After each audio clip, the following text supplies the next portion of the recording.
ದೇಶವ್ಯಾಪಿ ಸ್ಫೋಟ ಮಾಡಲು ಸಂಚು ರೂಪಿಸಿದ್ದ ಉಗ್ರರು. ದೇಶದ ಮುಖ್ಯ 4 ನಗರಗಳಲ್ಲಿ ಸ್ಫೋಟಕ್ಕೆ ಪ್ಲಾನ್. ದೇಶವ್ಯಾಪಿ 32 ಕಾರ್ ಸ್ಫೋಟಕ್ಕೆ ಬ್ಲೂ ಪ್ರಿಂಟ್ ಸಿದ್ಧ ಮಾಡಿಕೊಂಡಿದ್ದ ಉಗ್ರರು. ದೆಹಲಿ ಸ್ಫೋಟಕ್ಕೂ ಮುನ್ನ ದೆಹಲಿಯ ಮಸೀದಿಗೆ ಭೇಟಿ ನೀಡಿದ್ದ ಉಗ್ರ. ದೆಹಲಿಯ ಬಾಂಬ್ ಸ್ಫೋಟ ಮಾಡಿದ್ದು ಯಾರು ಎಂದು ಬಹಿರಂಗ. ಸ್ಫೋಟಕ ಸಂಗ್ರಹಕ್ಕೆ 20 ಲಕ್ಷ ಖರ್ಚು ಮಾಡಿದ್ರು ಎಂಬ ಸ್ಫೋಟಕ ಮಾಹಿತಿ ಬಹಿರಂಗ.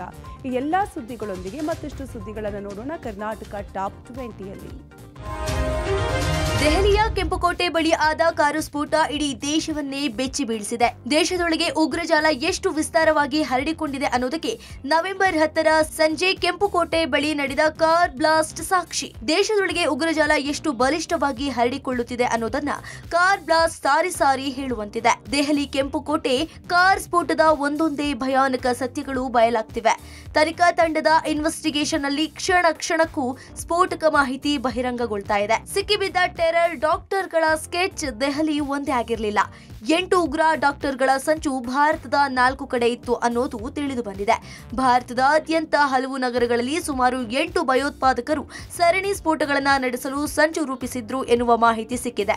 ಭಯೋತ್ಪಾದಕರು ತಲಾ 2 ಗುಂಪುಗಳಾಗಿ 4 ನಗರಗಳಿಗೆ ತೆರಳಲು ಯೋಚಿಸಿದ್ರು. ಪ್ರತಿ ಗುಂಪು ತಮ್ಮೊಂದಿಗೆ ಬಹು ಐಇಡಿ ಸಾಗಿಸಬೇಕಿತ್ತು. 26/11ರ ಮುಂಬೈ ಮಾದರಿ ದೊಡ್ಡ ಮಟ್ಟದ ಸರಣಿ ಬ್ಲಾಸ್ಟ್ಗೆ ಸ್ಕೆಚ್ ಹಾಕಿದ್ರು ಅನ್ನೋದು ತನಿಖಾ ಸಂಸ್ಥೆಗಳಿಂದ ಮಾಹಿತಿ ಲಭ್ಯವಾಗಿದೆ. ಕೆಂಪುಕೋಟೆ ಕಾರ್ ಸ್ಫೋಟದ ಕ್ಷಿಪ್ರಗತಿಯ ತನಿಖೆ ಕೈಗೊಂಡಿರುವ ತನಿಖಾ ತಂಡಗಳಿಗೆ ದೊಡ್ಡ ಸ್ಫೋಟಕ ಮಾಹಿತಿಗಳು ಲಭ್ಯವಾಗ್ತಿವೆ. ಅಂದಹಾಗೆ ಈ ಉಗ್ರರು ಸ್ಫೋಟಕ್ಕೆ ಭಾರೀ ಸಂಚು ರೂಪಿಸಿದ್ದು ಒಂದಲ್ಲ ಎರಡಲ್ಲ 32 ಕಾರು ಸ್ಫೋಟಕ್ಕೆ ಪ್ಲಾನ್ ಮಾಡಿದ್ರಂತೆ. ಹಳೆ ಕಾರುಗಳನ್ನು ಖರೀದಿಸಿ ಸ್ಫೋಟಕ ಇಡೋಕೆ ಅವುಗಳನ್ನು ಮಾಡಿಫೈ ಮಾಡಲು ಪ್ಲಾನ್ ಮಾಡಿದ್ರು. 4 ನಗರಗಳಲ್ಲಿ 32 ಕಾರು ಬಳಸಿ ಏಕಕಾಲದಲ್ಲಿ ಸ್ಫೋಟಕ್ಕೆ ಸ್ಕೆಚ್ ಹಾಕಿದ್ರಂತೆ. ಇನ್ನು ಉಮರ್ ಇದ್ದ i20 ಕಾರು ಬ್ಲಾಸ್ಟ್ ಆಗಿದ್ರೆ ಕೆಂಪು ಇಕೋಸ್ಪೋರ್ಟ್ ಕಾರು ನಿನ್ನೆ ಫರೀದಾಬಾದ್ನಲ್ಲಿ ಪತ್ತೆಯಾಗಿತ್ತು. ಇದೀಗ ಬ್ರೆಜಾ ಕಾರು ಪತ್ತೆಯಾಗಿದೆ. Terror lady doctor Shaheen Shahid ಹೆಸರಲ್ಲಿ ರಿಜಿಸ್ಟರ್ ಆಗಿರುವ ಕಾರು ಇದಾಗಿದೆ. ಫರೀದಾಬಾದ್ನ ಅಲ್ ಫಲಾಫ್ ವಿವಿ ಪಾರ್ಕಿಂಗ್ ಲಾಟ್ನಲ್ಲಿ ಈ ಕಾರು ಪತ್ತೆಯಾಗಿದೆ. ದೆಹಲಿಯ ಐತಿಹಾಸಿಕ ಕೆಂಪುಕೋಟೆ ಬಳಿ ಸೋಮವಾರ ಸಂಜೆ ಸಂಭವಿಸಿದ ಕಾರು ಸ್ಫೋಟ ಪ್ರಕರಣದ ತನಿಖೆ ನಡೆಸುತ್ತಿರುವ ತನಿಖಾ ಸಂಸ್ಥೆಗಳು ಸಾಕಷ್ಟು ಮಾಹಿತಿಗಳನ್ನು ಹೊರತೆಗೆದಿದ್ದಾರೆ. ದೆಹಲಿ ಪೊಲೀಸರು ಸುಮಾರು 50 ಸ್ಥಳಗಳ 2000ಕ್ಕೂ ಹೆಚ್ಚು ಸಿಸಿಟಿವಿ ದೃಶ್ಯಾವಳಿಗಳನ್ನು ಪರಿಶೀಲಿಸಿದ್ದಾರೆ. ದೆಹಲಿ ಸ್ಫೋಟದ ಆರೋಪಿ ಡಾಕ್ಟರ್ ಉಮರ್ ನವೆಂಬರ್ 10ರಂದು ಕೆಂಪುಕೋಟೆ ಆವರಣ ತಲುಪುವ ಮುನ್ನ ದೆಹಲಿಯ ಹಲವು ಕಡೆಗಳಲ್ಲಿ ಸುತ್ತಾಡಿದ್ದ. ಸ್ಫೋಟಕ್ಕೂ ಮುನ್ನ ಉಮರ್ ನವೆಂಬರ್ 10ರಂದು ಮಧ್ಯಾಹ್ನ 2:30ರ ಸುಮಾರಿಗೆ ರಾಮ್ಲೀಲಾ ಮೈದಾನಕ್ಕೆ ಸಮೀಪವಿರುವ ಫೈಜ್ ಇಲಾಹಿ ಮಸೀದಿಗೆ ಭೇಟಿ ಕೊಟ್ಟಿದ್ದ. ಅಲ್ಲಿ ಸುಮಾರು 10-15 ನಿಮಿಷಗಳ ಕಾಲ ಕಳೆದಿದ್ದ. ನಂತರ ಸುನೇಹ್ರಿ ಮಸೀದಿ ಬಳಿಯ ಕೆಂಪುಕೋಟೆ ಪಾರ್ಕಿಂಗ್ಗೆ ತೆರಳಿ ಕಾರು ಪಾರ್ಕ್ ಮಾಡಿದ. ದೆಹಲಿ ಪೊಲೀಸರ ಮ್ಯಾಪಿಂಗ್ ಪ್ರಕಾರ ಸ್ಫೋಟದ ಆರೋಪಿ ಮಧ್ಯಾಹ್ನ 3 ಗಂಟೆಯ ಮುನ್ನ ದೆಹಲಿಯ ಅನೇಕ ಕಡೆಗಳಲ್ಲಿ ಕಾರು ಚಲಾಯಿಸಿದ್ದ ಎನ್ನಲಾಗಿದೆ. ಬದರ್ಪುರ್ ಗಡಿಯ ಮೂಲಕ ದೆಹಲಿ ತಲುಪಿದ್ದಾನೆ. ಆಗ್ನೇಯ ಜಿಲ್ಲೆಯಿಂದ ಪೂರ್ವ ಜಿಲ್ಲೆಗೆ, ನಂತರ ಕೇಂದ್ರ ಜಿಲ್ಲೆಯ ರಿಂಗ್ ರಸ್ತೆಗೆ ಹೋಗಿದ್ದಾನೆ. ಅಲ್ಲಿಂದ ಉತ್ತರ ಜಿಲ್ಲೆಗೆ ಹೋಗಿದ್ದು ನಂತರ ವಾಯುವ್ಯ ಜಿಲ್ಲೆಯ ಅಶೋಕ್ ವಿಹಾರ್ಗೆ ಹೋಗಿದ್ದಾನೆ. ಅಲ್ಲಿ ಊಟ ಮಾಡಲು ಕಾರು ನಿಲ್ಲಿಸಿದ್ದಾನೆ. ಅಲ್ಲಿಂದ ಆತ ಸೆಂಟ್ರಲ್ ಜಿಲ್ಲೆಗೆ ವಾಪಸ್ಸಾಗಿದ್ದು ಅಲ್ಲಿ ಮಸೀದಿಗೆ ಭೇಟಿ ನೀಡಿದ್ದಾನೆ.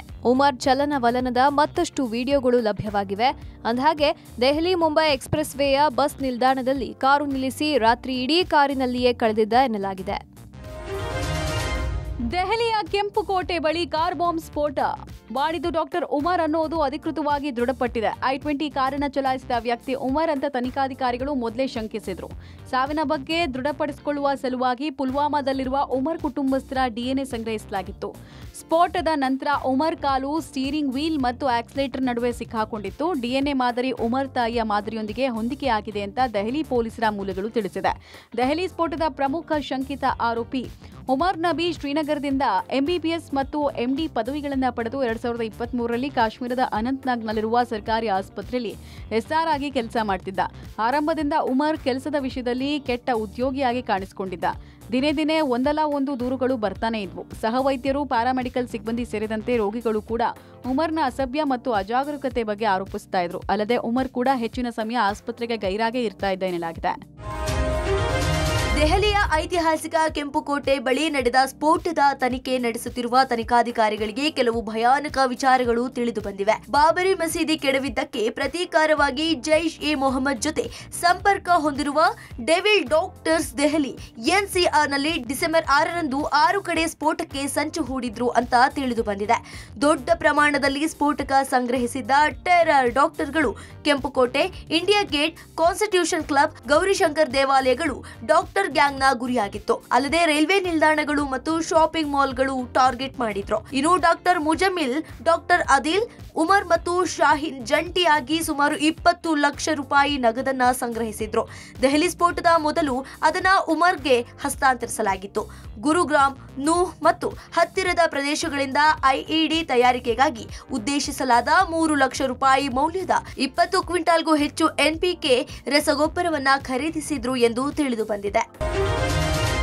ಉಗ್ರರ ಭಯಾನಕ ಕೃತ್ಯ ಬಗೆದಷ್ಟು ಬಯಲಾಗ್ತಿದೆ. ಕೆಂಪುಕೋಟೆ ಆತ್ಮಾಹುತಿ ದಾಳಿಯ ಮತ್ತೊಂದು ಸಾಕ್ಷ್ಯ ಲಭ್ಯವಾಗಿದೆ. ಉಗ್ರ ಉಮರ್ ಮತ್ತು ಮುಜಾಮಿಲ್ಗೆ ಸೇರಿದ ಡೈರಿ ಪತ್ತೆಯಾಗಿದ್ದು ಅದರಲ್ಲಿ ಆಪರೇಷನ್ ಎಂದು ಬರಹ ಇದೆ. ಒಟ್ಟು 3 ಡೈರಿ ವಶಕ್ಕೆ ಪಡೆದಿರೋ ತನಿಖಾ ತಂಡ 3 ಡೈರಿಯಲ್ಲಿ ಉಗ್ರರು ಕೋಡ್ ವರ್ಡ್ ಬಳಸಿದ್ದಾರೆ.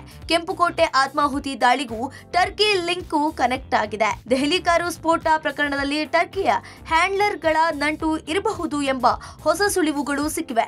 ಡಾಕ್ಟರ್ ಮುಜಾಮಿಲ್ ಶಕೀಲ್, ಡಾಕ್ಟರ್ ಉಮರ್ ಉನ್ ನಬಿ ಇಬ್ಬರು 2022ರಲ್ಲಿ ಅಂಕಾರಾಗೆ ಭೇಟಿ ನೀಡಿ ಅಲ್ಲಿ ಜೈಷ್ ಎ ಮೊಹಮ್ಮದ್ ಸಂಘಟನೆಯ ಹ್ಯಾಂಡ್ಲರ್ಗಳನ್ನು ಭೇಟಿಯಾಗಿದ್ದಾರೆಂಬುದು ತನಿಖೆಯಿಂದ ಪತ್ತೆಯಾಗಿದೆ. ಡಾಕ್ಟರ್ ಉಮರ್ ಉಕಾಸಾ ಎಂಬ ಕೋಡ್ ವರ್ಡ್ ಹೆಸರಿನ ಟರ್ಕಿಯ ಹ್ಯಾಂಡ್ಲರ್ ತಮ್ಮ ಗುರುತನ್ನ ಮರೆಮಾಡಲು ಬಳಸುವ ಕೋಡ್ ಆಗಿರಬಹುದು ಎಂದು ಅಂದಾಜಿಸಲಾಗಿದೆ. ಸೆಷನ್ ಆಪ್ ಎಂಬ ಎನ್ಕ್ರಿಪ್ಟ್ ಮಾಡಲಾದ ಮೆಸೇಜಿಂಗ್ ಪ್ಲಾಟ್ಫಾರ್ಮ್ ಮೂಲಕ ಹ್ಯಾಂಡ್ಲರ್ನೊಂದಿಗೆ ಸಂವಹನ ನಡೆಸುತ್ತಿದ್ರು ಅಂತ ತಿಳಿದು ಬಂದಿದೆ. ದೆಹಲಿ ಕೆಂಪುಕೋಟೆ ಬಳಿ ಆತ್ಮಾಹುತಿ ದಾಳಿ ಸಂಬಂಧ ಮತ್ತಷ್ಟು ಸ್ಫೋಟಕ ಸಂಗತಿಗಳು ಬಯಲಾಗಿವೆ. ಅಲ್ ಫಲಾ ವಿವಿಧ ಉಗ್ರರ ಅಡುಗುತಾಣವಾಗಿತ್ತ ಅನ್ನೋ ಅನುಮಾನಕ್ಕೆ ಪಬ್ಲಿಕ್ ಟಿವಿಯಲ್ಲಿ ಎಕ್ಸ್ಕ್ಲೂಸಿವ್ ಡೀಟೇಲ್ ಸಿಕ್ಕಿದೆ. ಅಲ್ ಫಲಾ ವಿವಿಯಲ್ಲೇ ವಿಧ್ವಂಸಕ ಕೃತ್ಯಕ್ಕೆ ಬ್ಲೂ ಪ್ರಿಂಟ್ ರೆಡಿ ಮಾಡಲಾಗಿತ್ತು. ವಿವಿ ಕಟ್ಟಡ 17ರ ರೂಮ್ ನಂಬರ್ 13ರಲ್ಲಿ ಕೂತು ಉಮರ್ ಮತ್ತು ಗ್ಯಾಂಗ್ ಪ್ಲಾನ್ ಮಾಡಿತ್ತು. ಉಗ್ರ ವೈದ್ಯರನ್ನ ಸೇರಿಸಿ ಉಗ್ರ ಉಮರ್ ಸಭೆ ನಡೆಸಿದ್ದ. ಇದೇ ರೂಮ್ 13ರಲ್ಲಿಯೇ ಸ್ಫೋಟಕ ಸಂಗ್ರಹ ಮಾಡಿದ್ದ ಅನ್ನೋ ಶಂಕೆ ವ್ಯಕ್ತವಾಗಿದೆ. ಇನ್ನು ನಾಪತ್ತೆಯಾಗಿದ್ದ ಬ್ರಿಜಾ ಕಾರು ವಿವಿಯ ಆವರಣದಲ್ಲೇ ಸಿಕ್ಕಿದ್ದು ಇದು ಕೂಡ ಡಾಕ್ಟರ್ ಶಾಹೀನ್ ಹೆಸರಿನಲ್ಲೇ ಇದೆ. ಸದ್ಯಕ್ಕೆ ನಾವು ಹರಿಯಾಣದ ಫರೀದಾಬಾದ್ನಲ್ಲಿರುವಂತಹ ಅಲ್ ಫಲಾಹ ಯೂನಿವರ್ಸಿಟಿಯ ಮುಂಭಾಗದಲ್ಲಿದ್ದೀವಿ. ಕಳೆದ 7-8 ವರ್ಷಗಳ ಹಿಂದೆ ಇಲ್ಲಿ ಮೆಡಿಕಲ್ ಕಾಲೇಜ್ ಕೂಡ ಶುರುವಾಗುತ್ತೆ. ಅಲ್ಲಿಂದ ಅಸಲಿ ಕಹಾನಿ ಶುರುವಾಗುವಂಥದ್ದನ್ನು ನಾವು ಗಮನಿಸ್ಬೋದು. ಈಗ ದೆಹಲಿಯಲ್ಲಿ ಶುರುವಾದಂತಹ ಅಥವಾ ದೆಹಲಿಯಲ್ಲಿ ಆದಂತಹ ಬಾಂಬ್ ಸ್ಫೋಟ ಏನಿದೆ ಆ ಸ್ಫೋಟಕ್ಕೂ ಈ ಕಾಲೇಜಿಗೂ ನೇರವಾದಂತಹ ಸಂಬಂಧ ಇರುವಂಥದ್ದು. ಈ ಸ್ಫೋಟದಲ್ಲಿ ಮೃತಪಟ್ಟಿರುವಂತಹ ಡಾಕ್ಟರ್ ಉಮರ್ ಏನಿದ್ದಾನೆ ಆತ ಈ ಒಂದು ಕಾಲೇಜಿನ ಜೊತೆಗೆ ನಿರಂತರವಾದಂತಹ ಸಂಪರ್ಕ ಹೊಂದಿದ್ದ ಅನ್ನುವಂಥದ್ದು ಗೊತ್ತಾಗ್ತಾ ಇದೆ. ಈ ಒಂದು ಘಟನೆಯಲ್ಲಿ ಬಂಧಿತನಾಗಿರುವಂತಹ ಡಾಕ್ಟರ್ ಮುಜ್ಮುಲ್ ಏನಿದ್ದಾನೆ ಆತ ಇದೇ ಕಾಲೇಜಿನಲ್ಲಿ ಕೆಲಸವನ್ನ ಮಾಡ್ತಾ ಇದ್ದ ಅನ್ನುವಂಥದ್ದು ಕೂಡ ತಿಳಿದು ಬರ್ತಾ ಇರುವಂತದ್ದು. ತನಿಖೆಯಲ್ಲಿ ಗೊತ್ತಾಗಿರುವಂತಹ ಸಂಗತಿ ಏನು ಅಂದ್ರೆ ಕಟ್ಟಡದ ಸಂಖ್ಯೆ 17 ಮತ್ತೆ ರೂಮ್ ನಂಬರ್ 13ರಲ್ಲಿ ಈ ಒಂದು ದಾಳಿಗೆ ಸಂಚನ್ನ ರೂಪಿಸಲಾಗಿತ್ತು ಅನ್ನುವಂಥದ್ದು ಗೊತ್ತಾಗ್ತಾ ಇದೆ. ಇನ್ನು 2900 ಕೆಜಿ ಸ್ಫೋಟಕ ಸಿಕ್ಕ ಉತ್ತರ ಪ್ರದೇಶದ ಫರೀದಾಬಾದ್ಗೆ ಪಬ್ಲಿಕ್ ಟಿವಿ ಭೇಟಿ ಕೊಟ್ಟು ಸಾಕ್ಷಾತ್ ವರದಿ ಮಾಡಿದೆ. ಅಮೋನಿಯಂ ನೈಟ್ರೇಟ್ ಪತ್ತೆಯಾದ ಫರೀದಾಬಾದ್ನ ಫತೇಪುರ್ನಲ್ಲಿರುವ ಮನೆಯಿಂದ ಪಬ್ಲಿಕ್ ಟಿವಿ ವರದಿ ಮಾಡಿದೆ. ನಿರ್ಜನ ಪ್ರದೇಶದಲ್ಲಿ ಹಳೆಯ ಮನೆ ಇದಾಗಿದ್ದು ಇದೇ ಮನೆಯಲ್ಲಿ 2900 ಕೆಜಿ ಅಮೋನಿಯಂ ನೈಟ್ರೇಟ್ ಇಡಲಾಗಿತ್ತು. ಈ ಪಾಳು ಬಿದ್ದ ಮನೆಗೆ ಮುಜಾಮಿಲ್, ವೈದ್ಯ ಶಾಹೀನ್ ಪದೇ ಪದೇ ಭೇಟಿ ನೀಡುತ್ತಿದ್ರು. ಸ್ಫೋಟಕ್ಕೆ ಬೇಕಾದ ಕಚ್ಚಾ ವಸ್ತುಗಳ ಶೇಖರಣೆಗೆ ಯಾವ ಸೌಲಭ್ಯವೂ ಇಲ್ಲದ ಈ ಮನೆ ಬಳಕೆ ಮಾಡಿದ್ರು. ದೆಹಲಿ ಸೇರಿದಂತೆ ಉತ್ತರ ಭಾರತದಲ್ಲಿ ಬಹಳ ದೊಡ್ಡ ವಿಧ್ವಂಸಕ ಕೃತ್ಯಗಳನ್ನು ಮಾಡಲಿಕ್ಕೆ ಭಯೋತ್ಪಾದಕರು ಸಂಚು ರೂಪಿಸಿದ್ರು. ಕಳೆದ 2 ದಿನಗಳ ಹಿಂದೆ 2900 ಕೆಜಿಯಷ್ಟು ಅಮೋನಿಯಂ ನೈಟ್ರೇಟ್ ಅನ್ನ ಈ ಮನೆಯಿಂದ ವಶಪಡಿಸಿಕೊಳ್ಳುವಂತಹ ಕೆಲಸವನ್ನ ಭದ್ರತಾ ಪಡೆಗಳು ಮಾಡಿದ್ವು. ಶ್ರೀನಗರದಲ್ಲಿ ಆದಿಲ್ ಅಹಮದ್ ಅನ್ನುವಂತಹ ವೈದ್ಯನನ್ನ ಬಂಧಿಸಿದಂತ ಸಂದರ್ಭದಲ್ಲಿ ಡಾಕ್ಟರ್ ಮುಜಾಯಿಲ್ ಅನ್ನುವಂತಹ ವೈದ್ಯನ ಹೆಸರು ಹೊರಗಡೆ ಬರುತ್ತೆ. ಅಲ್ ಫಲಾಹ ಯೂನಿವರ್ಸಿಟಿಯಲ್ಲಿ ಆತ ವೈದ್ಯನಾಗಿ ಕೆಲಸ ಮಾಡ್ತಿರ್ತಾನೆ. ಆತನಿಗೆ ಸಂಬಂಧಪಟ್ಟಂತ ಈ ಪ್ರಾಪರ್ಟಿಯಲ್ಲಿ 2900 ಕೆಜಿಯಷ್ಟು ಏನು ಅಮೋನಿಯಂ ನೈಟ್ರೇಟ್ ಪತ್ತೆಯಾಗಿತ್ತು. ಅದನ್ನು ಭದ್ರತಾ ಪಡೆಗಳು ವಶಕ್ಕೆ ತೆಗೆದುಕೊಂಡಿದ್ದಾವೆ. ವಿಚಾರಣೆಯ ಸಂದರ್ಭದಲ್ಲಿ ಈಗ ಸಾಕಷ್ಟು ಆಘಾತಕಾರಿ ಮಾಹಿತಿಗಳು ಬರ್ತಾ ಇರುವಂಥದ್ದು. ಉತ್ತರ ಭಾರತದಲ್ಲಿ ದಾಳಿಗೆ ಸಂಚು ರೂಪಿಸಿದ್ರು ಅನ್ನುವಂಥದ್ದು. ಇದೊಂದು ರೀತಿ ಅಡಗು ತಾಣವಾಗಿ ಈ ಒಂದು ಮನೆಯನ್ನ ಬಳಸ್ಕೊಂಡಿರುವಂಥದ್ದು ಬಹಳ ಸ್ಪಷ್ಟವಾಗಿ ಕಾಣಿಸ್ತಾ ಇದೆ. ದೆಹಲಿಯ ಕೆಂಪುಕೋಟೆ ಬಳಿ ಬಾಂಬ್ ಸ್ಫೋಟದ ಬಳಿಕ ಸಕ್ಕರೆನಾಡು ಮಂಡ್ಯ ಜಿಲ್ಲೆಯ ಶ್ರೀರಂಗಪಟ್ಟಣ ತಾಲೂಕಿನ ಕೆಆರ್ಎಸ್ ಡ್ಯಾಂ ಬಳಿಯೂ ಬಿಗಿ ಭದ್ರತೆ ಕಲ್ಪಿಸಲಾಗಿದೆ. ಆದರೆ ಇಲ್ಲಿ ಅಗತ್ಯವಾದಷ್ಟು ಸಿಸಿ ಕ್ಯಾಮೆರಾಗಳು ಮತ್ತು ಸಿಬ್ಬಂದಿಗಳು ಇಲ್ಲ. ಕೆಆರ್ಎಸ್ ಡ್ಯಾಂಗೆ ಕರ್ನಾಟಕ ಕೈಗಾರಿಕಾ ಭದ್ರತಾ ಪಡೆ ಭದ್ರತೆ ನೀಡುತ್ತಾ ಇದ್ದು, ಇಲ್ಲಿ ಕೇವಲ 4 ಸಿಸಿ ಕ್ಯಾಮೆರಾಗಳು ಅಷ್ಟೇ ಕಾರ್ಯನಿರ್ವಹಣೆ ಮಾಡ್ತಾ ಇದೆ. ಕೆಆರ್ಎಸ್ ಡ್ಯಾಂ ಮತ್ತು ಇಡೀ ಬೃಂದಾವನಕ್ಕೆ ಇವುಗಳೇ ಕಣ್ಗಾವಲಾಗಿದೆ. ಡ್ಯಾಂ ಹಾಗೂ ಬೃಂದಾವನಕ್ಕೆ 70 ರಿಂದ 80 ಸಿಸಿ ಕ್ಯಾಮೆರಾಗಳು ಬೇಕಾಗಿದೆ. ಆದರೆ ಇಲ್ಲಿ ಕೇವಲ 4 ಕ್ಯಾಮೆರಾಗಳು ಇರೋದು ಸೋಜಿಗದ ವಿಚಾರವಾಗಿದೆ. ದೃಶ್ಯದಲ್ಲಿ ಕಾಣ್ತಾ ಇದ್ದೀವಿ ಕೆಆರ್ಎಸ್ ಅಣೆಕಟ್ಟೆಯ ಮುಂಭಾಗದ ದೃಶ್ಯಾವಳಿಗಳನ್ನ ಗಮನಿಸ್ತಾ ಇರುವಂತದ್ದು. ಕೆಆರ್ಎಸ್ ಅಣೆಕಟ್ಟೆಗೆ ಸರಿಸುಮಾರು 70 ರಿಂದ 80 ಸಿಸಿ ಕ್ಯಾಮೆರಾಗಳ ಅವಶ್ಯಕತೆ ಇದೆ. ಆದರೆ ಸದ್ಯಕ್ಕೆ ಕೆಆರ್ಎಸ್ ಡ್ಯಾಮ್ನಲ್ಲಿ ಚಾಲ್ತಿಯಲ್ಲಿರುವಂಥದ್ದು ಕೇವಲ 4 ಸಿಸಿ ಕ್ಯಾಮೆರಾಗಳು ಮಾತ್ರ. ಇದರಿಂದಾಗಿ ಬರುವಂಥ ಪ್ರವಾಸಿಗರನ್ನ ಏನು ಕಣ್ಗಾವಲನ್ನು ಇರಿಸೋ ನಿಟ್ಟಿನಲ್ಲಿ ಕೂಡ ಕಷ್ಟಗಳು ಕೂಡ ಆಗ್ತಾ ಇದೆ. ಜೊತೆಗೆ ಇಲ್ಲಿ 261 ಸಿಬ್ಬಂದಿಗಳು ಇಲ್ಲಿ ಅವಶ್ಯಕತೆ ಇದೆ. ಆದರೆ ಸದ್ಯ ಕೆಲಸ ಮಾಡ್ತಾ ಇರುವಂಥದ್ದು ಕೇವಲ 65 ಜನ. ಅಲ್ಲಿಗೆ ಇನ್ನು ಅಪಾರ ಪ್ರಮಾಣದ ಸಿಬ್ಬಂದಿಯೇ ಕೂಡ ಇಲ್ಲಿ ಇಲ್ಲದಂತೆ ಆಗಿದೆ.